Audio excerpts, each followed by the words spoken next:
When the biting wind of December 1972 cut against my face, my fingertips still remembered the bone-deep chill from the blood I had combed from my hair before dying in my last life. I clutched the freshly issued meat and supply coupons from the commune, feeling the warmth of my palms soften them.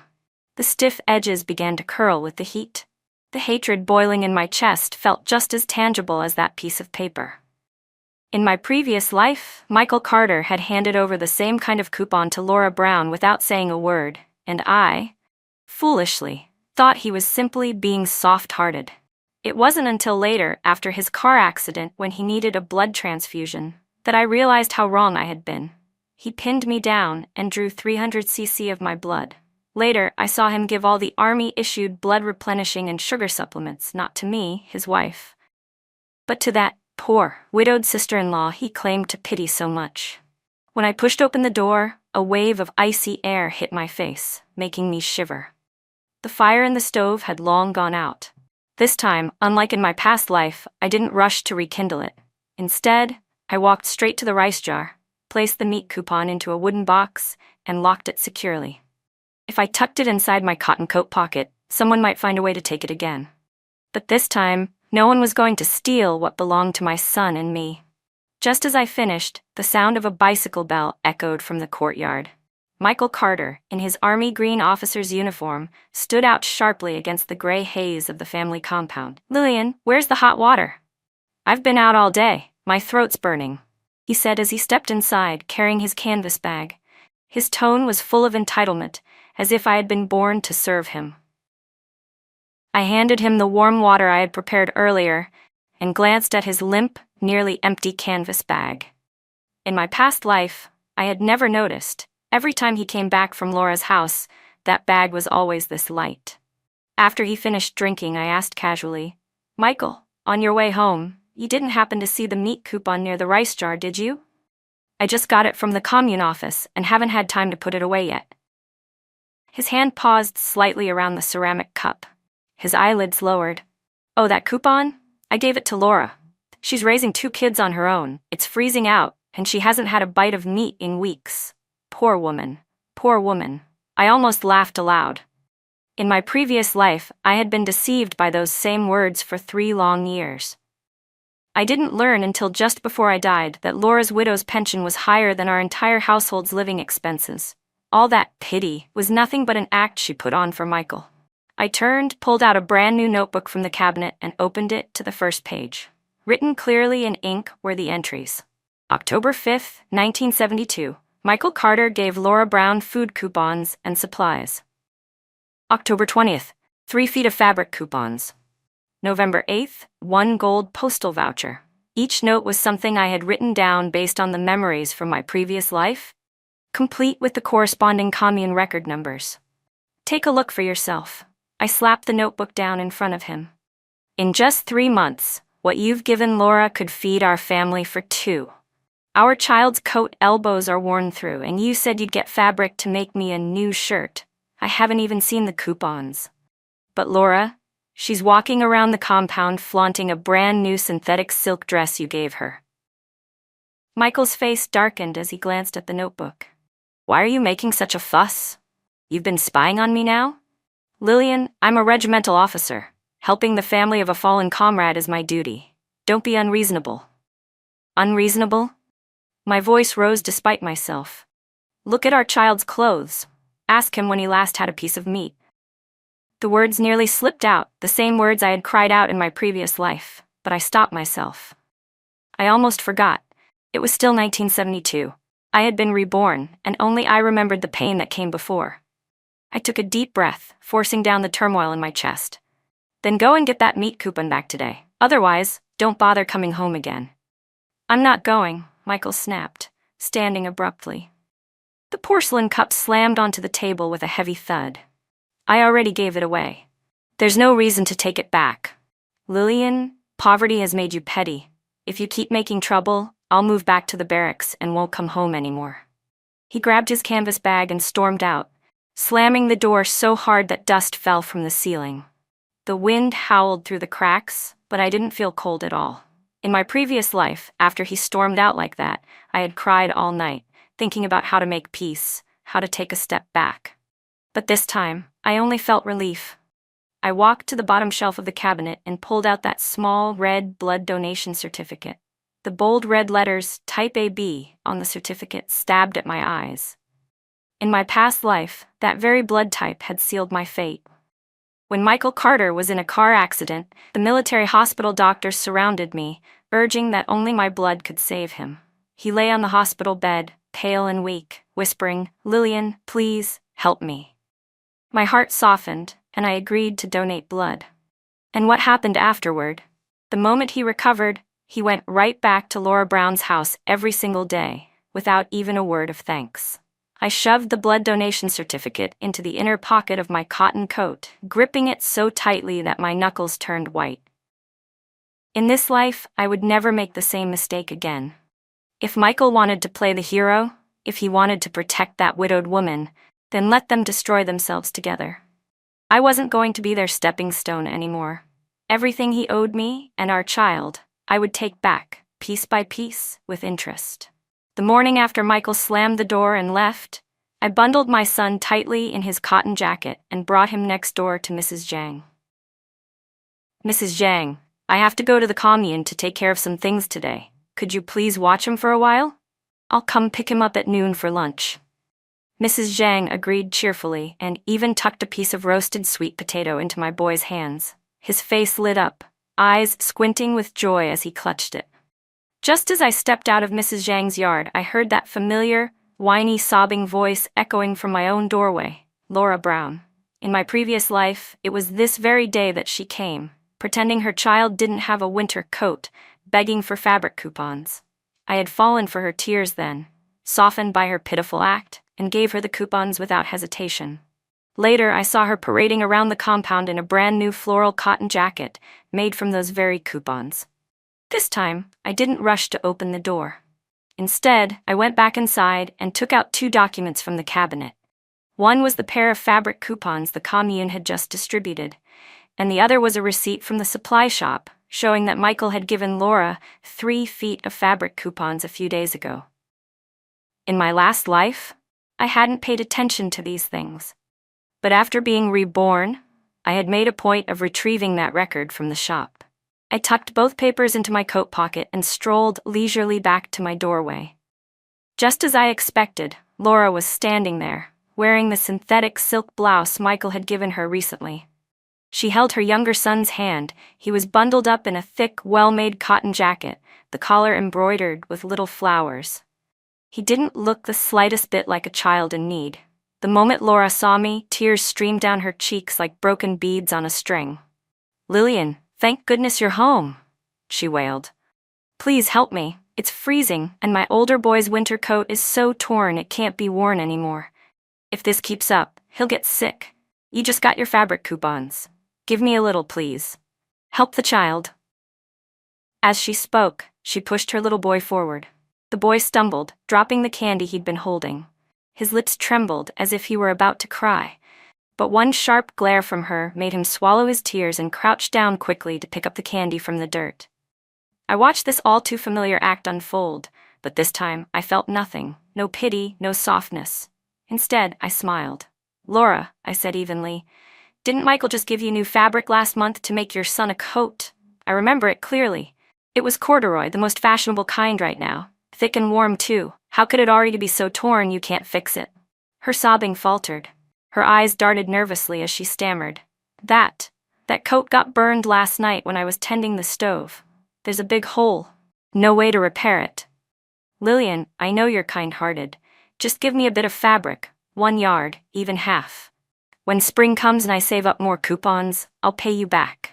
I reached into my pocket and pulled out the receipt, holding it out in front of her. "Laura, before you ask for more, why don't you explain this? Michael gave you 3 yards of fabric coupons last month, and you haven't paid them back yet. Look here, the date, the quantity, and the shop's stamp are all clearly written. If you're denying it, we can go to the commune supply store right now and ask the shopkeeper to confirm." Laura's face went pale the moment she saw the bright red stamp on the receipt. She reached out to snatch it from my hands, but I had already stepped back, out of reach. Just then, Mrs. Zhang came out of her yard carrying a basin of vegetables to dump the water. Seeing the small crowd gathering at my doorway, she walked over curiously. "What's going on here?" she asked. "Laura, why are you crying so early in the morning?" Laura quickly wiped her tears and forced a trembling smile. Laura tried to speak first, her voice trembling just enough to sound pitiful. "Mrs. Zhang, I just wanted to borrow a few fabric coupons from Lillian to make a winter coat for my child. He's been shivering from the cold, but she refuses to help me. And now she's even waving papers in my face." "Laura, that's not how it happened," I interrupted before she could twist the story further. I took the fabric coupon receipt from my pocket and handed it to Mrs. Zhang. "Please, take a look. This is the official receipt from last month, when Michael gave Laura 3 feet of fabric coupons. That's more than enough to make a thick cotton coat. It's only been a month, and now she's claiming her child doesn't have a coat again. And just yesterday, Michael gave her our family's entire month's worth of meat coupons too. Tell me, does that sound like borrowing? She's been treating everything from our home as if it were hers." Mrs. Zhang took the receipt, examined the red stamp carefully, then glanced from Laura's synthetic silk blouse to her son's embroidered cotton jacket. Her brows knitted tightly. "Laura, this isn't right," she said sternly. "Michael helping you is one thing, but you can't keep taking advantage of Lillian's household. She's raising a child alone. It's not easy. She's careful with every coupon just to get by. Look at yourself. You're wearing synthetic silk, and that's finer than the serge coat Lillian's wearing. You don't look like someone who's short on fabric coupons." The commotion had drawn attention. A few neighbors came out of their homes to watch. One woman from the back row whispered, "I saw Laura buying fruit candy at the supply store just yesterday. 2.5 cents a pound. If she were really that poor, where'd she get money for candy?" Another neighbor chimed in. "Exactly. Captain Carter is way too biased. His own kids' coat sleeves are worn through, yet he's out there buying fancy fabric for his widowed sister-in-law. If word gets around, people will start thinking Lillian's the stepmother in this house." Laura's face turned crimson, then pale. Her ears flushed red as the murmurs grew louder. She couldn't keep up the act any longer. She glared at me with pure hatred, grabbed her son's hand and stormed off, muttering under her breath, "You people don't understand. Michael gave it to me willingly. None of your business." Mrs. Zhang watched her leave, shaking her head. Then she turned to me with a sigh. "Lillian, you've always been too kind.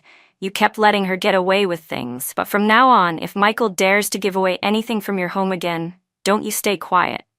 I smiled and nodded, slipping the coupons back into my pocket. "Thank you, Mrs. Zhang. I won't let it slide anymore. What belongs to our family should go to the people who truly deserve it." Back inside, I locked the 2 fabric coupons into the wooden box beside the rice jar, then opened my notebook and added a new entry. December 8, 1972. Laura Brown came asking for fabric coupons and was refused. As I set the pen down, memories from my previous life came flooding back. The last time Laura hadn't gotten her way, she'd gone straight to the army base to complain to Michael, claiming I'd been cruel to a poor widow and had bullied her child. Michael, without even asking for my side of the story, had come home furious. He'd shouted at me for an hour, then took all 10 eggs we had saved up and gave them to Laura, saying they were to nourish the boy. A cold laugh escaped me. I opened the cabinet and took out the basket of eggs. 10 of them, exactly the same number as before. I'd been saving them for 2 weeks, planning to make something nutritious for my son. I picked up the basket and carried it next door to Mrs. Zhang's. "Mrs. Zhang, thank you for watching my boy today," I said with a smile, handing her 5 of the eggs. "Please keep these and make some for Uncle Zhang to build his strength." Then I took out 2 more eggs and pressed them into my child's small hands. "Ask Grandma Zhang to boil these for you at lunchtime." I slipped the remaining 3 eggs into my pocket. At noon, I planned to buy a piece of malt candy from the commune store to go with the eggs for my boy. As for Michael Carter, if he wanted to pity Laura Brown and play the hero, he could figure that out on his own. I would never again let my son and me suffer for his so-called kindness. Never again would I let history repeat itself. When I returned from the commune at noon, I first stopped by Mrs. Zhang's to pick up my son. He was sitting on the kang bed, happily eating a boiled egg, a smear of yolk at the corner of his mouth. When he saw me, he grinned, holding up half an egg. "Mom, Grandma Jang's eggs are so tasty." I patted his head fondly, handed him the malt candy I'd brought, and thanked Mrs. Jang again before taking him home. We had barely stepped inside when I heard someone calling from the courtyard gate. "Is Mrs. Carter home? It's old Master Lee from the army cafeteria." He was holding a lunch pail in his hand. "Comrade Lillian," he said, "Captain Carter asked me to bring you your lunch. There are some steamed buns and pickled vegetables inside." I took the pail and lifted the lid. Sure enough, there were only 2 cold hard cornmeal buns and a small dish of pickles. It was exactly the same as in my previous life. Michael Carter always saved the special dishes from the army cafeteria for Laura Brown, while the meals for my son and me were always the plainest coarse grains. A bitter smile tugged at my lips, though I feigned confusion. "Mr. Lee, could you ask Captain Carter something for me? Didn't the cafeteria serve braised pork today? My boy's been craving it for days. Why didn't we get any?" Old Mr. Lee's face tightened with discomfort. He glanced around, then lowered his voice. "To tell you the truth, Comrade Lillian, yes, the cafeteria did make braised pork today. It was a special dish for the officers. Captain Carter specifically told me to save a large portion. He said it was for Comrade Laura Brown. He told us you and your son could make do with coarse food, so nothing would go to waste." The words were identical to what he'd told me in my past life. My grip tightened around the lunch pail until my knuckles went white.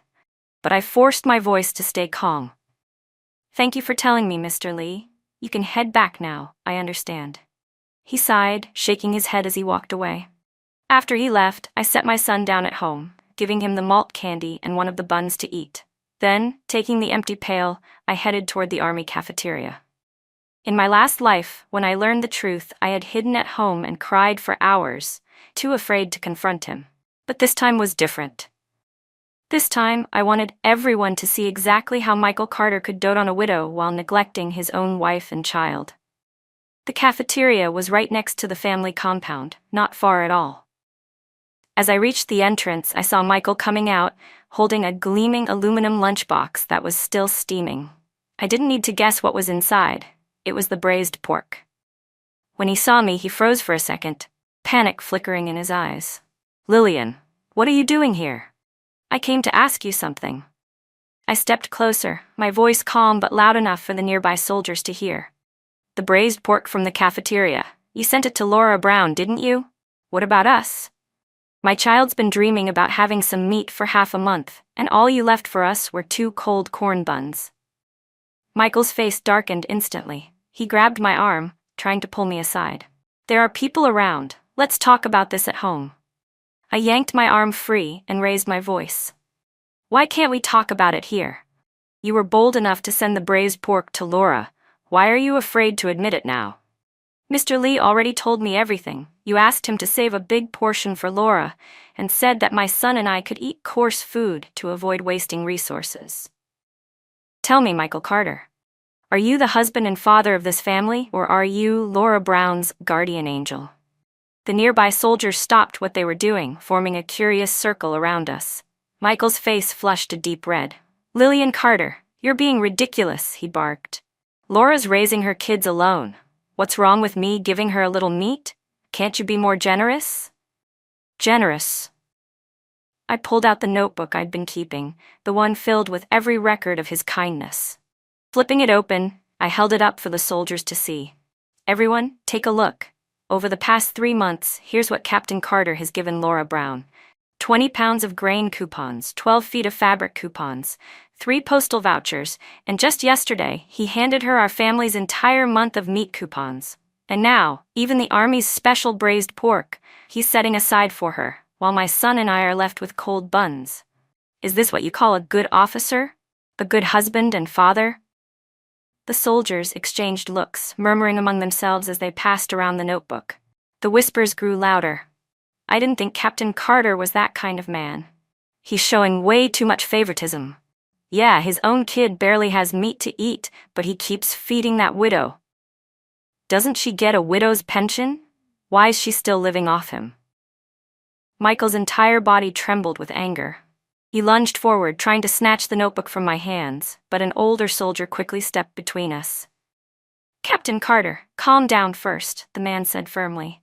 "If what Comrade Lillian said is true, you really ought to reflect on your actions." Before Michael could respond, Mr. Lee, the cafeteria cook, hurried out, holding a sheet of paper. "Comrades, I have the cafeteria's meal log right here," he shouted, slightly out of breath.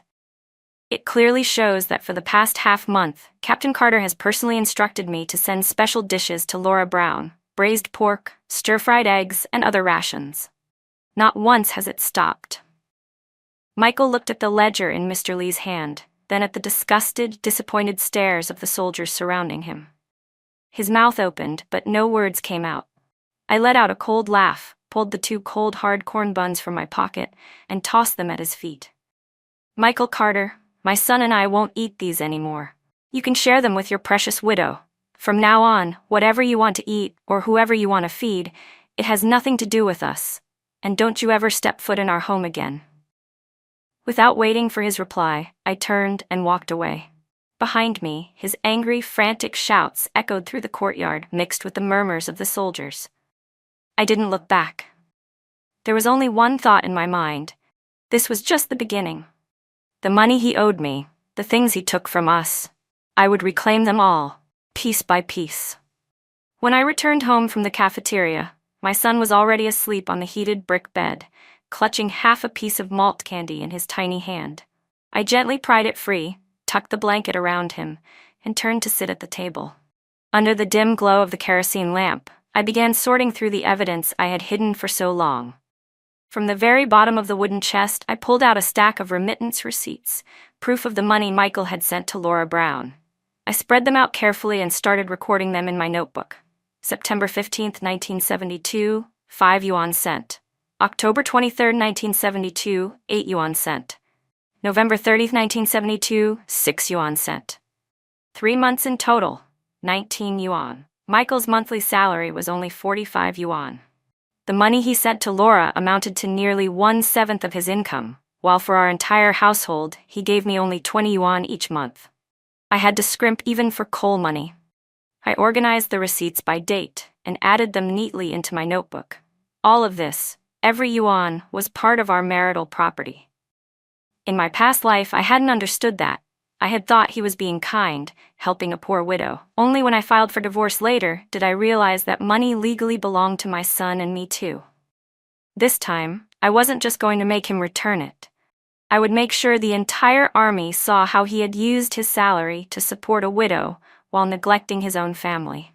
As I continued sorting through the evidence, a faint sound came from outside the door. My heart skipped a beat. I quickly locked everything back into the wooden chest and hid it under the bed before stepping out into the courtyard.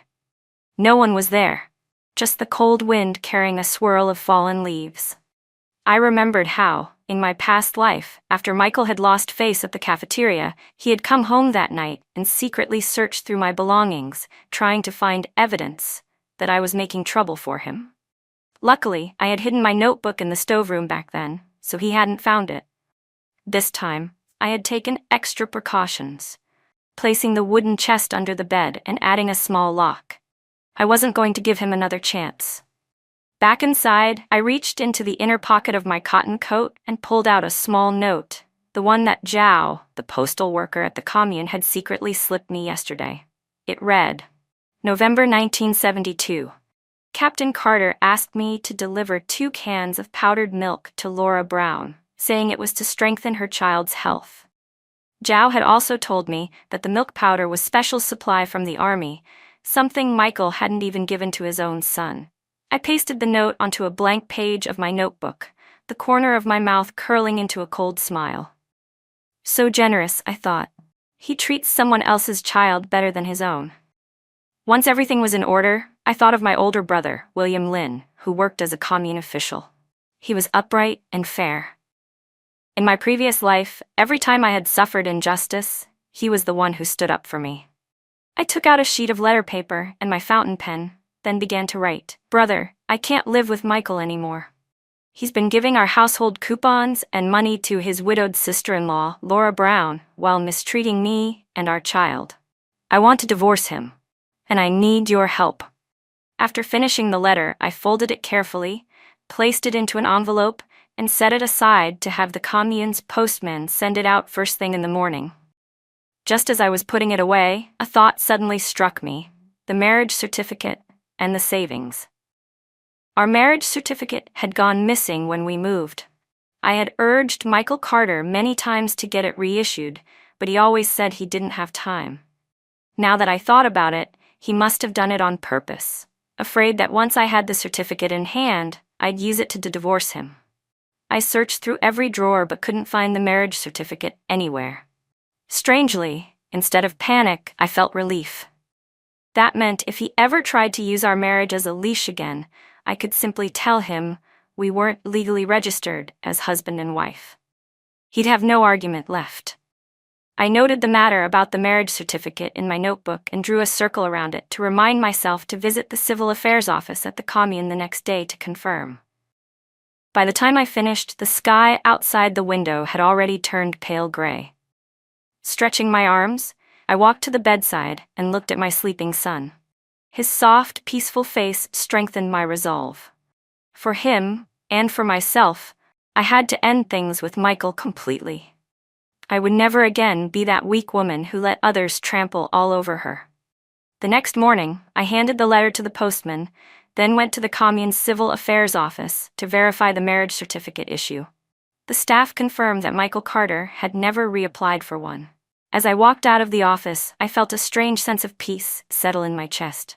But as I reached the gate of the residential compound, I saw Mrs. Zhang rushing toward me, her face pale with panic.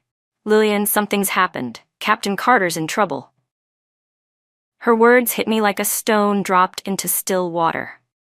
For a brief moment, my heart tightened, but almost immediately memories from my previous life surfaced, and I forced myself to stay calm.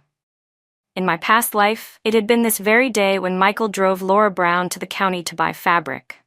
On the way, he got into a car accident. He'd lost a lot of blood, and the army doctors said only someone with AB-type blood could save him. Surrounded by his pleading eyes and the persuasion of army leaders, I had foolishly donated my blood. In the end, he recovered, and I was left in the cold, forgotten. Not this time. Never again. "What happened?" I asked, feigning composure, though my hand quietly slipped into the inner pocket of my cotton coat, gripping the blood donation certificate. "Car accident," Mrs. Zhang gasped, grabbing my arm as she hurried me toward the gate. He was driving Laura to the county, and his car collided with a coal truck halfway there. They've already taken him to the army hospital. I heard he's lost a lot of blood. They're calling for someone with AB-type blood. Just as I expected, exactly like before. I followed Mrs. Light Zhang toward the hospital. Along the way, we passed several soldiers and family members rushing in the same direction, all whispering about Captain Carter's accident. When we reached the hospital entrance, I immediately spotted Laura Brown sitting on the steps, crying dramatically. Her hair was a mess. Her synthetic silk blouse was smeared with blood, but there wasn't a single wound on her. In my last life, I'd thought she'd been hurt too. Only later did I learn that the blood on her clothes had all been Michael's. She'd just gotten some on herself while sitting close to him. I walked up to her deliberately, raising my voice so the people nearby could hear. "Laura, how's Michael?" The moment she saw me, she wailed even louder and lunged forward to grab my hand. "Lillian, thank God you're here. Michael's dying. The doctor said only AB-type blood can save him. You're AB, right? Please, you have to help him." I took a step back, avoiding her grasp, my gaze cold and sharp. "You want me to save him? What about you? Aren't you the one he cares about most? Why don't you save him yourself?" The people nearby turned to look, murmuring among themselves. A flicker of panic crossed Laura's face. She wiped her tears quickly and stammered, I can't. The doctor said I'm anemic. If I donate blood, it could be dangerous. Lillian, please don't hesitate. Michael is your husband." "Husband?" I let out a short, humorless laugh, then pulled a folded document from my coat pocket, the proof I had just gotten that morning from the civil affairs office. I opened it and read aloud so everyone could hear. "Certification from the Commune Civil Affairs Office. The marriage certificate of Michael Carter and Lillian Lin was lost and has never been reissued." I turned to Laura, my voice calm but cutting. Laura, you must have forgotten. Our marriage certificate was lost long ago and never replaced. By regulation, without a registered certificate, we're not officially husband and wife. Since he loves you so much, giving you everything good in his life, then now that he needs blood, why don't you be the one to save him? The moment the words left my mouth, the emergency room doors swung open. A doctor hurried out, holding a blood donation form, and paused when he caught the tail end of what I'd said. Then he looked straight at me. "Are you Comrade Lillian Lynn?" he asked. "Captain Carter urgently needs AB-type blood. You're his family member. Please, come with me to donate." He handed me the form. Michael's name and information were already filled in, only my signature was missing. Just then, Michael Carter was wheeled out on a stretcher. His face was deathly pale, his lips cracked and dry. When he saw me, he weakly lifted his hand, his voice trembling. "Lillian, please help me. I can't die now." His pleading eyes were exactly the same as in my previous life, but this time I didn't waver. I glanced at the donation form, then tossed it onto the floor. "Doctor," I said evenly, "as I mentioned before, we were never legally married. I have no obligation to donate blood for him. Besides, he's never cared for me or our child. Everything good he's ever had, he's given to Laura Brown. If he needs help, he should ask her." "You can't be serious." Michael tried to sit up, but his body was too weak from blood loss. He fell back, gasping, his voice hoarse. "I'm the father of your child. How can you just stand there and watch me die?" "The father of my child?" I stepped closer to the stretcher and looked him directly in the eyes. My voice was cold and deliberate. "You still remember that you're his father? When you bought milk powder for Laura's child, did you ever think about how ours hadn't even tasted meat? When you gave her all our meat and fabric coupons, did you ever think about how our son was still wearing a patched-up cotton jacket? Now that you're the one bleeding out, suddenly you remember you're a father? Too late, Michael. Much too late." A ripple of whispers spread among the soldiers and families standing nearby. "Comrade Lillian's right," one soldier muttered. "Captain Carter's always been too partial to that widow." "Yeah," another added. "Laura just told me she was anemic, but I saw her carrying buckets of water yesterday. Didn't look sick to me." "That's true. If Captain dotes on her so much, then let her donate the blood." Even the doctor turned to Laura Brown, frowning. "Comrade Laura, are you truly anemic? According to our hospital's records, your physical exam last month showed you were in excellent health. No signs of anemia whatsoever." Laura's face drained of color. The tears that had been flowing so easily just moments ago stopped altogether. She stammered, "I just feel dizzy sometimes. I'm afraid something might go wrong if I donate." "Dizzy?" someone in the crowd shouted. "But you can still carry water, can't you?" Laughter erupted around us. The way people looked at Laura now was filled with scorn and contempt. Unable to bear the humiliation, Laura covered her face and ran out of the hospital without looking back, even as Michael weakly called her name. He watched her disappearing figure, then looked around at the disapproving stares surrounding him, before turning his eyes back to my indifferent face. The next moment, his chest heaved, and he passed out cold. The doctor and nurses quickly pushed the stretcher back into the emergency room. Before following them in, the doctor gave me a brief glance, but didn't say another word, perhaps realizing that Michael Carter had brought this upon himself. I stood there at the hospital entrance, watching the doors swing shut again. There wasn't a trace of guilt in my heart. Just a few minutes after Laura fled, the emergency room light turned off. The doctor came out and announced that Michael was out of immediate danger, but would still need close observation, and possibly more blood later. I let out a quiet breath, not from relief for his sake, but because I knew the show wasn't over yet. In my past life, Laura had gone home right after the accident, only to return an hour later, pretending to be ill, claiming the scare had given her a sudden relapse. When Michael woke up, he'd been full of guilt and pity for her, sending her more supplements and comfort food. Not this time. I asked Mrs. Zhang to head home and look after my son, while I stayed behind in the hospital corridor. I didn't have to wait long. Half an hour later, 2 neighbors came rushing in, carrying a makeshift stretcher. And lying on it, pale-faced, eyes closed, moaning weakly, was Laura Brown herself. My head, It's spinning, Laura Brown moaned weakly, her voice trembling. I can't breathe. The two neighbors carrying her stretcher shouted as soon as they entered the hospital. Doctor, please help Comrade Laura, she fainted. The car accident must have scared her half to death, and now she suddenly passed out. The doctor hurried forward, motioning to the nurses. Bring her to the observation room, quickly. I immediately stepped forward to block their way. Wait, doctor. I suspect Comrade Laura isn't actually unconscious. Lying on the stretcher, Laura's eyelids twitched at my words, but she didn't dare open them. One of the neighbors frowned, clearly displeased. Comrade Lillian, how can you say that? Can't you see she's fainted? How could you accuse her like this? I'm not accusing her, I said calmly. I have proof. I turned and walked toward the nurses' station, and right there, I spotted my distant cousin Wendy, who worked as a nurse at this hospital, in charge of organizing patient records. I took her by the arm and brought her back to the stretcher. Doctor, I said, this is Nurse Wendy. She has access to Laura Brown's medical records from last month. Please, take a look. Wendy froze for a second, then quickly understood. She pulled a medical form from the file folder in her hand and passed it to the doctor. Here, she said. This is Comrade Laura Brown's physical exam report from the 20th of last month. It shows that all her indicators were normal. No anemia, no heart disease, no hypertension, nothing. She's in excellent health, perfectly capable of physical labor. The doctor examined the record carefully, then reached out and felt Laura's pulse. His frown deepened. Comrade Laura, your pulse is steady and strong. This doesn't feel like someone who's fainted.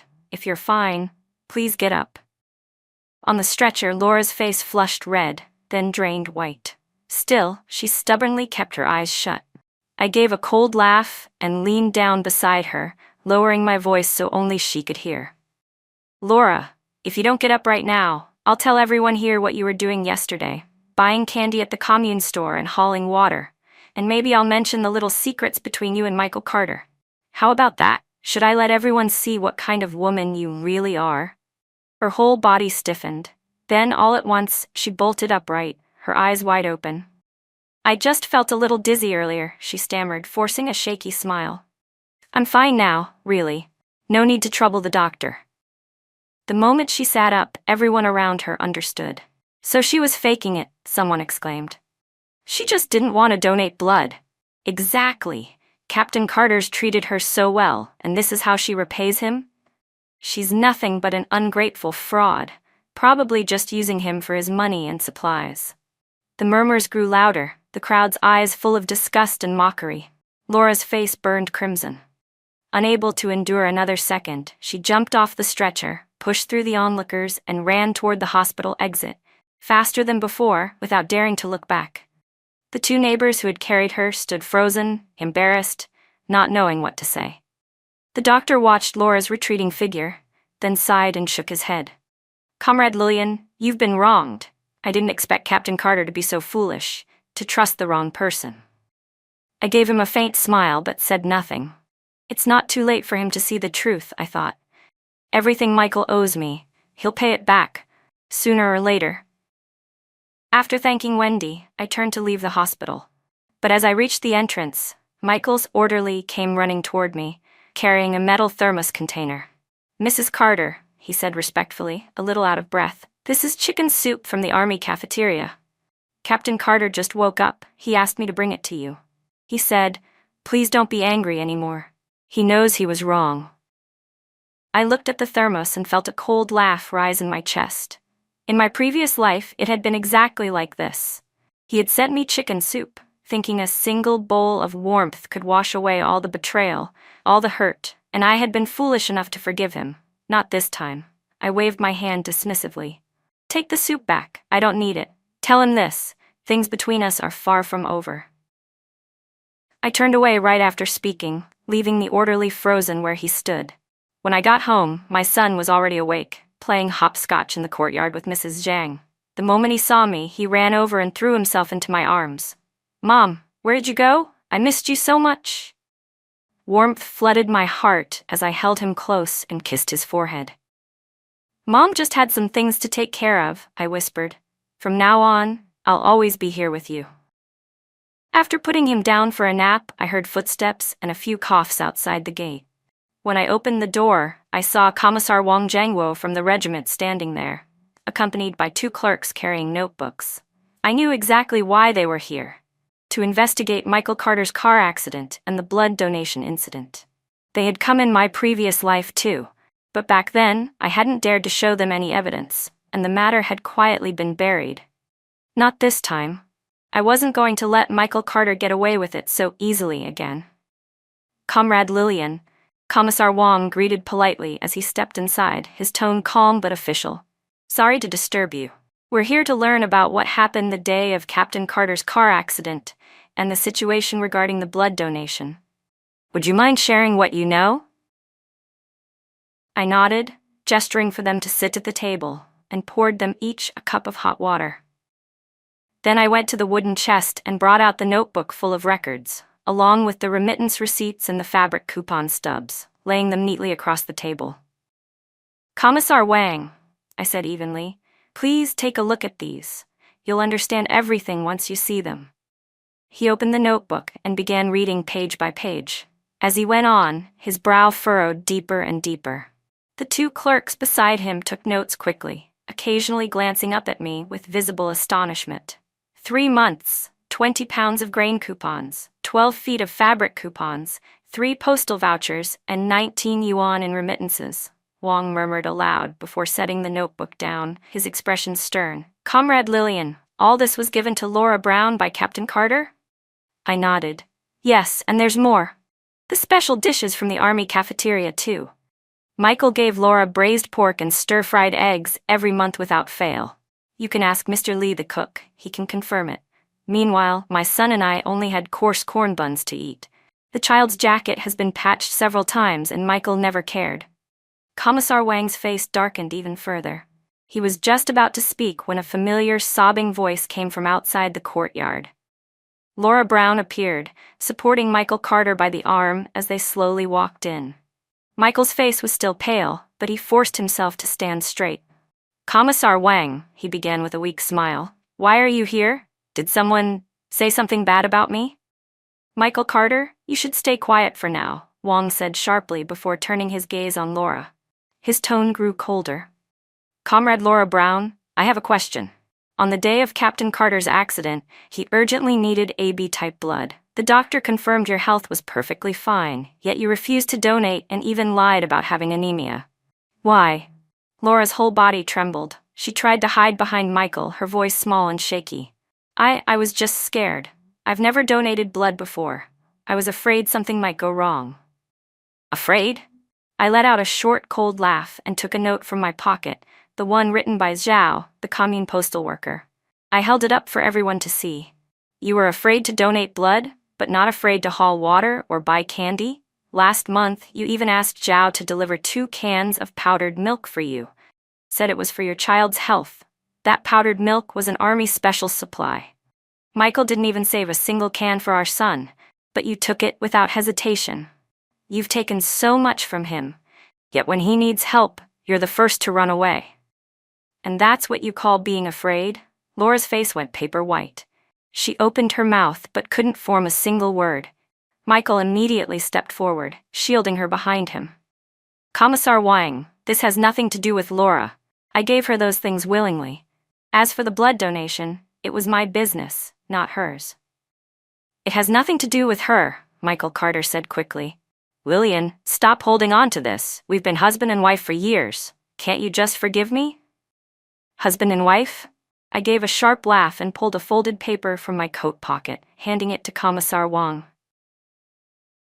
"Commissar, please take a look. This is an official certification from the Commune Civil Affairs Office. Our marriage certificate was lost long ago, and Michael Carter has refused to reapply for it. According to the rules, without a valid certificate, we are not legally married. So for him to talk about us being husband and wife now, it's far too late." Commissar Wang glanced at the document, his brows knitting together. Then he turned toward Michael, his expression turning stern. "Captain Carter, why didn't you reissue your marriage certificate? Don't you realize this isn't just disrespectful to Comrade Lillian, it's also irresponsible toward your own marriage? You are a regimental staff officer, yet you've failed to separate personal and professional boundaries, shown blatant favoritism toward Laura Brown, and neglected your wife and child. And now, you're still trying to shield her. Your conduct issues are extremely serious. Michael's shoulders sagged and he lowered his head, unable to say another word. Realizing he couldn't protect her any longer, Laura Brown panicked. Terrified of being held accountable, she suddenly dropped to her knees with a loud thud, bursting into tears. "Commissar Wang, it's my fault. It's all my fault. I shouldn't have taken Captain Carter's things, and I shouldn't have lied about donating blood. Please forgive me. I'll never dare do it again." Wang looked down at her and shook his head slowly. "Comrade Laura, your mistake isn't only about taking what wasn't yours or lying. You knowingly accepted special favors from a married man, disrupted another household, and damaged a soldier's family. This will be dealt with seriously. For now, return home and wait for further notice." Laura scrambled to her feet, too afraid to stay a second longer. She lowered her head and ran out of the house without looking back. Michael watched her leave, his expression conflicted and miserable, but he didn't defend her again. Perhaps even he finally understood that this time, he had truly crossed the line. Commissar Wang stood, sighing heavily before turning to me. "Comrade Lillian, I'm sorry for all the injustice you've suffered. The regiment will convene a meeting soon to decide on disciplinary action for Captain Carter. If you have any requests, please tell us." I met his gaze steadily. "Commissar Wang, I have only one request. I want a divorce from Michael Carter, and I want him to return every coupon and every yuan he gave to Laura Brown over the past 3 months. That was our joint property." Wang nodded firmly. "Understood. We'll take your request into consideration and get back to you as soon as possible." Then he left with his clerks. A couple of days after the commissar's visit, Mrs. Zhang knocked on my door, carrying a cloth bundle in her arms. Inside were several folded slips of paper. "Lillian," she said, handing it to me, "I spent the past 2 days gathering statements from the neighbors. These are testimonies about what Michael Carter and Laura Brown have done. We're holding a community meeting this afternoon at the factory yard. Everyone will have a say in it." I took the bundle and carefully unfolded the papers. Each one was handwritten by different neighbors. One note from Auntie Lee said that last winter, Michael had given Laura the army-issued cotton quilt, while his own child caught a cold from the cold nights. Another from Brother Zhao in the back row said that Michael once snatched a piece of malt candy from his son's hand, only to give it to Laura's little boy moments later. In my previous life, I had heard such stories in passing, but never thought much of them. Now, seeing them all gathered together, the pattern was undeniable. Michael's favoritism and Laura's greed were plain as day. "Thank you, Mrs. Zhang," I said, grasping her hand tightly, my heart full of gratitude. In my last life, I had stood alone, but this time I had neighbors who stood with me, and it was because I had finally stopped tolerating, finally dared to fight back. By 2 o'clock that afternoon, the open space in the compound was packed. Mothers with children, retired veterans, young soldiers just off training, all gathered to see what would unfold. Mrs. Zhang stood near the old stone mill in the center, cleared her throat, and called out, "Everyone quiet down for a moment. We're here today to talk about Captain Carter and Comrade Laura Brown.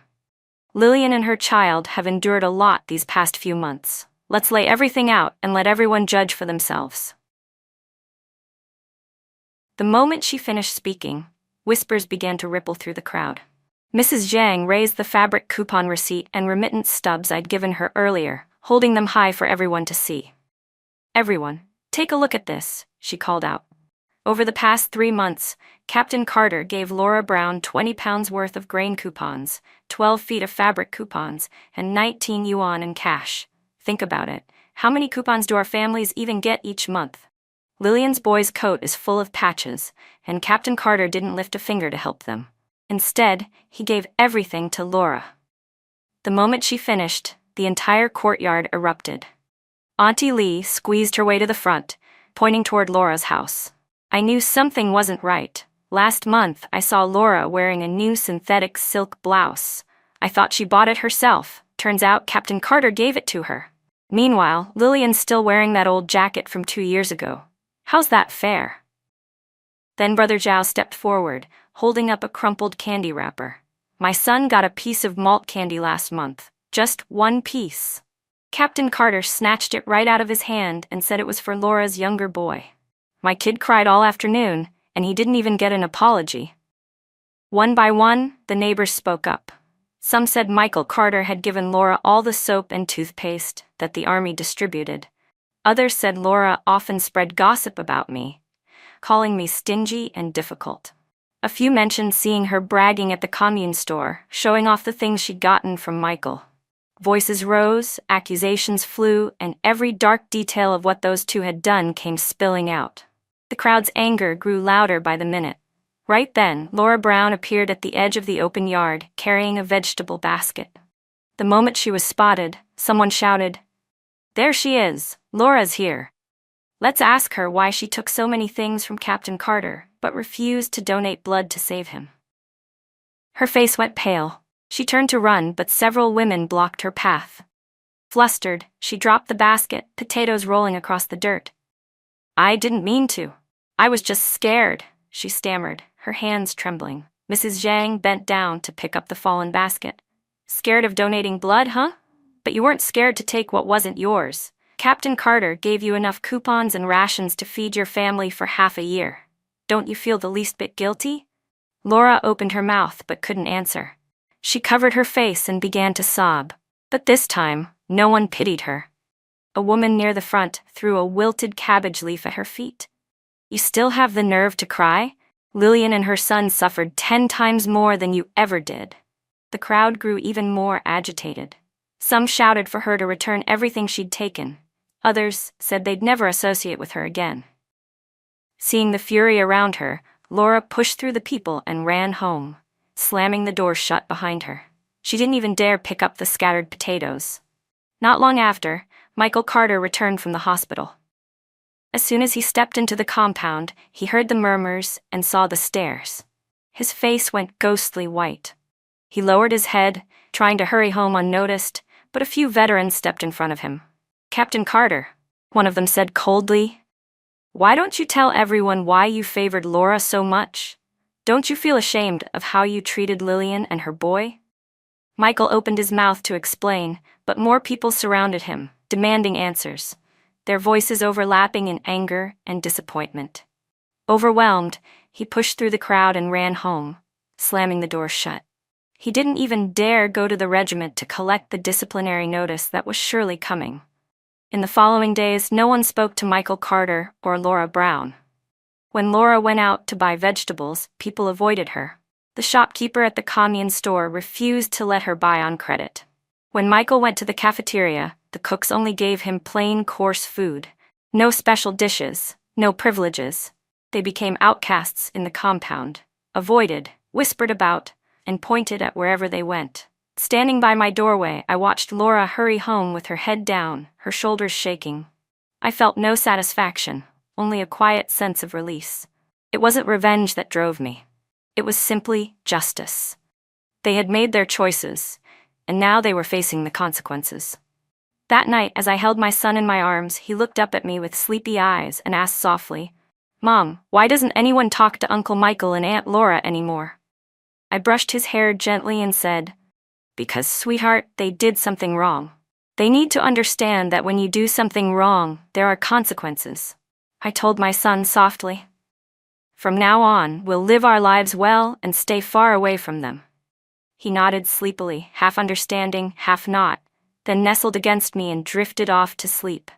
I looked out at the moonlight spilling across the windowsill and felt an unexpected calm settle over me. Public opinion was now on my side. Michael Carter and Laura Brown would never recover their reputations. All that was left was to wait for the Army's disciplinary decision, and for my divorce to go through. Michael stayed holed up in his house for 3 full days. When the Army's official notice of punishment arrived, he finally had no choice but to step outside. That afternoon, I was hanging quilts in the courtyard when I saw him walk past with his head down. The officer insignia on his shoulders was gone, his uniform replaced by a plain soldier's outfit.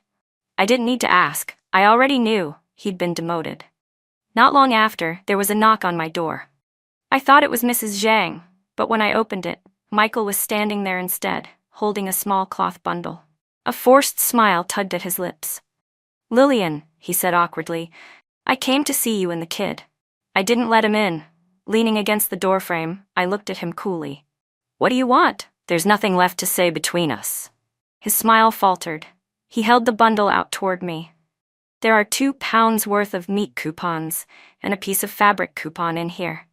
I pulled some strings at the regiment to get them for you and the boy. I know I was wrong before. I shouldn't have given everything to Laura or neglected you two. Please, give me another chance, will you?" I glanced at the bundle in his hand. In my previous life, he'd done this too. Every time he made a mistake, he'd try to make it right with a few coupons. And I, foolishly soft-hearted, forgave him again and again. All it ever brought me was more pain. I gave a cold, humorless laugh and pushed the bundle back toward him. "Keep your coupons, Michael. My son and I don't need them. If you truly understand what you've done wrong, then you should know some things can't be undone. Once the hurt is caused, it can't be patched over." His face flushed red, his tone turning desperate. "Lillian, I know I made terrible mistakes, but I've already been demoted. Laura's cut ties with me. She said she won't see me again. I swear, from now on, I'll only care about you and our son. Please, forgive me this once." "Cut ties?" I let out a short laugh. "Funny you should say that. Mrs. Jang told me yesterday that when Laura heard you'd been demoted, she started packing to return to her hometown. The neighbors stopped her, demanding she return all the things you gave her. She didn't cut ties because she's noble. She did it because you're no longer useful to her. Don't you see it yet, Michael? You were just her meal ticket." He froze, his eyes wide, as if unwilling to believe it. No, that's not true. Laura's not like that. She's scared, that's all." "If you really think so," I said coldly, "then go ask her yourself." I turned, went inside, and came back with a folded paper. I laid it down in front of him. "I already told Commissar Wang I want a divorce. This is the application form. Sign it, and we'll be done. You take your road, and I'll take mine. From now on, we'll have nothing to do with each other." Michael stared at divorce petition, his face draining of color. His hand shook as he reached for it. Then he tried to tear it up. "I won't sign it. I won't divorce you, Lillian. We still have a child. You can't be this heartless." "Heartless?" I pressed his hand down firmly, my gaze unwavering. "If I've become heartless, it's because you made me that way. When you gave all the meat coupons to Laura, did you think about your son going hungry? When you handed her the fabric coupons for new clothes, did you think about him shivering in a patched-up coat? When you needed a blood transfusion, did you think I was a person too, that I could hurt, that I could freeze from the inside out?" "Michael Carter, this marriage is over. Whether you sign or not, I'll have the army and the commune handle it. I'm done." Just then, a figure came running toward us from the path. Laura Brown, clutching a small notebook in her hand. She rushed up to Michael, her face pale but furious. "Michael," she cried, "give me back everything I gave you. It's all written down right here in my ledger.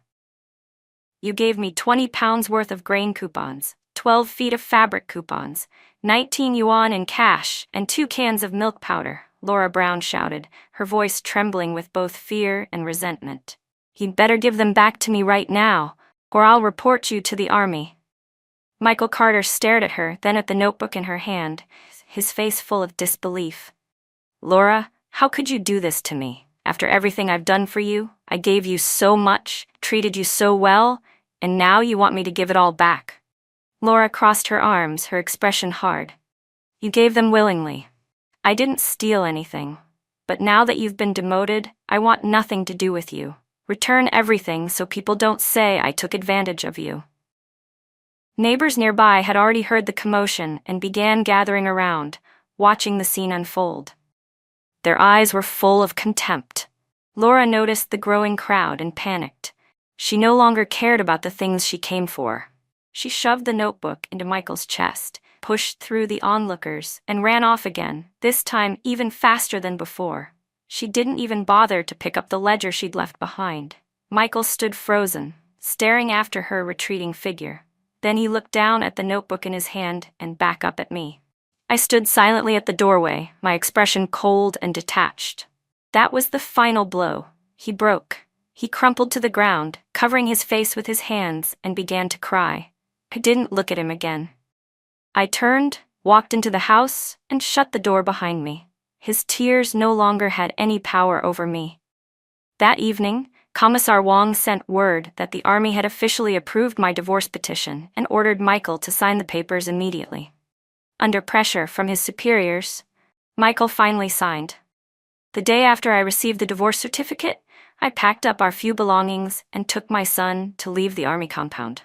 Commissar Wong helped coordinate with the commune and made sure I recovered everything Michael had given to Laura: 20 pounds of grain coupons, 12 feet of fabric coupons, and 19 yuan in cash. The army even added an extra 5 yuan as compensation, citing collective accountability for improper conduct. My older brother, Lin Chiang, came all the way from the commune to fetch us. When he saw the divorce certificate in my hand, he finally sighed in relief. "Lillian," he said, gripping my shoulder, "you should have left him long ago. Don't worry. Now that I'm here, no one will ever dare bully you or your boy again." He helped load our luggage onto the donkey cart, lifted my son up, and walked beside us the whole way back to a small town near the commune. There, on the main street, we rented a tiny 10-square-meter storefront. The rent was only 2 yuan a month, and the location wasn't bad. Plenty of people passed by. Using the money I'd recovered and the small savings I'd tucked away over the years, I went to the county to buy wholesale goods: soap, toothpaste, sewing kits, candy, and little toys like spinning tops and glass marbles for the children. At the flea market, I found an old wooden display shelf, repainted it blue, and arranged the goods neatly. That's how Lillian's general store opened for business. On opening day, Mrs. Zhang came all the way from the army compound to see me, carrying a freshly bound bundle of handmade brooms. "Lillian," she said warmly, "these are from me. I hope your business prospers." Other shopkeepers from nearby came too. One brought a bottle of soy sauce, another a bag of salt. They all smiled and promised to stop by often. My son sat on a little stool behind the counter, doodling with the new pencil I'd bought him. Whenever customers came in, he would chime in with his soft, childish voice, "Welcome," making everyone laugh. Some even bought extra things, just because they found him so adorable. Day by day, life began to settle into a steady rhythm. The shop stayed busy from morning till evening, never quiet for long. Whenever my brother Lin Chang had free time, he came to help watch the store and even introduced me to wholesalers in the county so I could buy stock at cheaper prices. I saved every yuan I earned carefully, planning to one day buy the shop outright, and when I had enough, to send my son to a good school. One afternoon, I was weighing out some candy for a customer when a familiar voice came from the doorway. "Give me a bar of soap." I looked up and froze. Standing there in his worn soldier's uniform, his hair unkempt and his face weathered with fatigue, was Michael Carter. He looked thinner, older, and far more defeated than the last time I'd seen him. I didn't say a word. He picked up a bar of soap from the shelf, set it on the counter, and I told him the price, 5 cents. Michael pulled a 5-cent coin from his pocket and placed it on the counter, but he didn't leave. He stood there for a long time, staring at me, before finally speaking in a low voice. "Lillian, are you doing all right? How's the boy?" "He's doing just fine," I said flatly. "You don't need to worry about us." I dropped the coin into the cash box and turned away, pretending to tidy the shelves so I wouldn't have to look at him. "Take your soap, I won't see you out." He still didn't move. His voice trembled slightly as he said, "I know everything that happened before was my fault. I regret it, truly. Can't you give me another chance? I promise I'll treat you and the boy well from now on." I stopped what I was doing and turned to face him. My voice was calm, my expression unreadable. "Michael Carter, we're divorced. Whether I'm doing well or not has nothing to do with you anymore. If you feel regret now, maybe you should have thought about that sooner. I suggest you focus on your service in the army and stop wasting time on things that are already over." Just then, Lin Chang walked in from outside. The moment he saw Michael, his face darkened. "What are you doing here? You're not welcome. Leave." Michael's eyes flickered uneasily. He picked up the bar of soap, said nothing more, and turned to walk out. His back was slightly hunched, his steps hurried and small. Lin Chan watched him go, frowning. "If he comes again," he said firmly, "don't talk to him. You've got me now. I nodded, warmth rising quietly in my chest. In this life, I had my family's support and my own strength. I was no longer the woman who let herself be trampled on. Half a year passed in the blink of an eye. My general store grew busier by the day. Not only had I paid off all my debts, but I'd saved enough money to buy the shop outright. I built a small room in the back where my son and I could live comfortably. He had also started attending the town's school.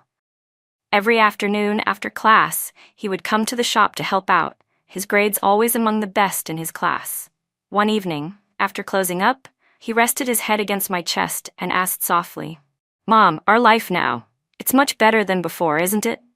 I stroked his hair and smiled. "Yes, sweetheart, it's much better now, and it'll only get better from here." Moonlight spilled through the window, lighting up the neat shelves of the little shop and casting a gentle glow over us. I knew, deep in my heart, that I had finally broken free from the shadows of the past. By relying on my own hands, I had built a new life for us, a life that belonged only to me and my child. All the pain, all the humiliation and heartbreak from before had turned into distant memories. What lay ahead of us now was a future full of light and hope.